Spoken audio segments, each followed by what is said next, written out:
USA players on receiving racial abuse online. It's normal at this point. Kansas City, Kansas. Tyler Adams let out a sigh and put the palms of his hands together as he thought for a moment about how he wanted to address the topic. Racism has overshadowed the U.S. men's national team's preparations for a decisive group stage match against Uruguay on Monday, 9 p.m. on FS1 and the Fox Sports app, which could end up being the squad's final game of Copa America. And detracting from their focus is the cruel fact that American players received hateful messages on what Adams called toxic social media following a loss to Panama on Thursday.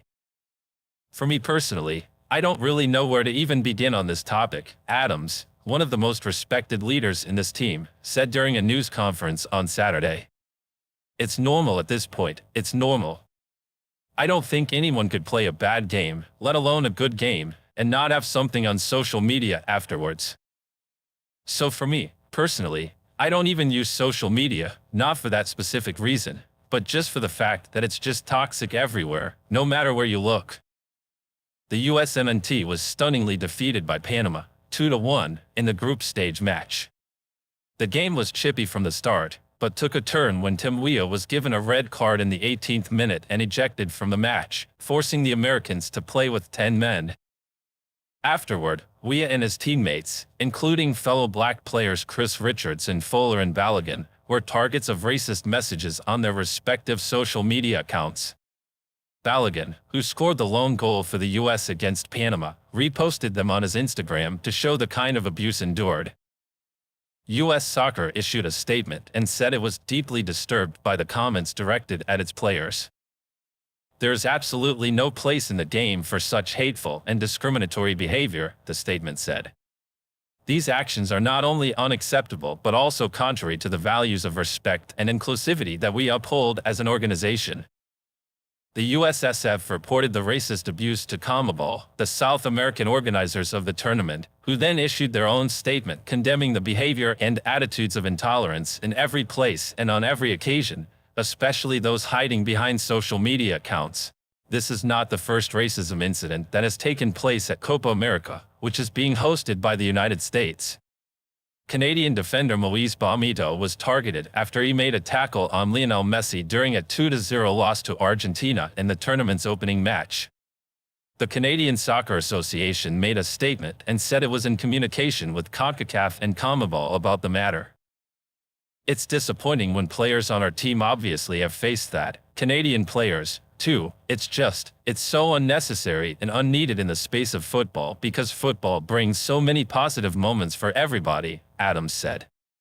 Everybody loves the game for so many different reasons, and the fact that we've allowed this to creep into the game is just horrible. Brazilian superstar Vinicius Jr., who scored 2 goals in a 4-1 rout of Paraguay on Friday, has been a leading voice on this issue.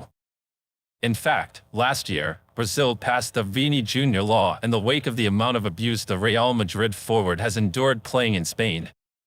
The law, which aims to combat racism in sporting events, requires the event to pause or end if a racist act takes place. Earlier this season, Vini Jr. broke down in tears during a news conference while discussing what it's like to be the subject of such vitriol in stadiums in Spain. I've been here for a long time watching this, and I feel more and more sad, Vini Jr. told reporters back in March. I have less and less will to play. With each complaint made, I feel worse, but I have to appear here and show my face.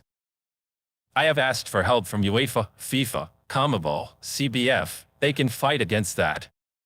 The problem that exists in Spain is that racism is not a crime.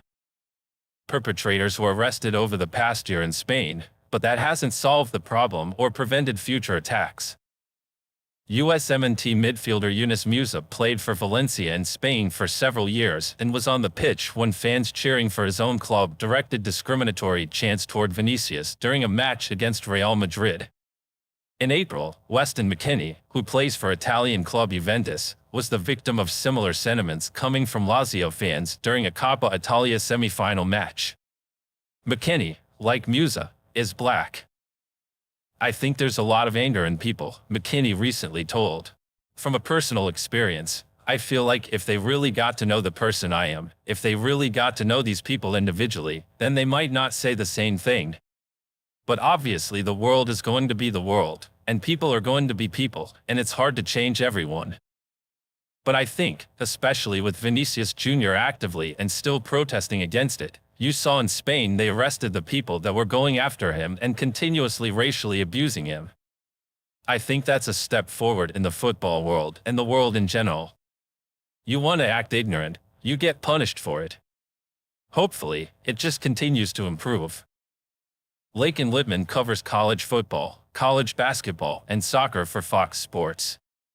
She previously wrote for Sports Illustrated, USA Today, and the Indianapolis Star. She is the author of Strong Like a Woman, published in spring 2022 to mark the 50th anniversary of Title IX.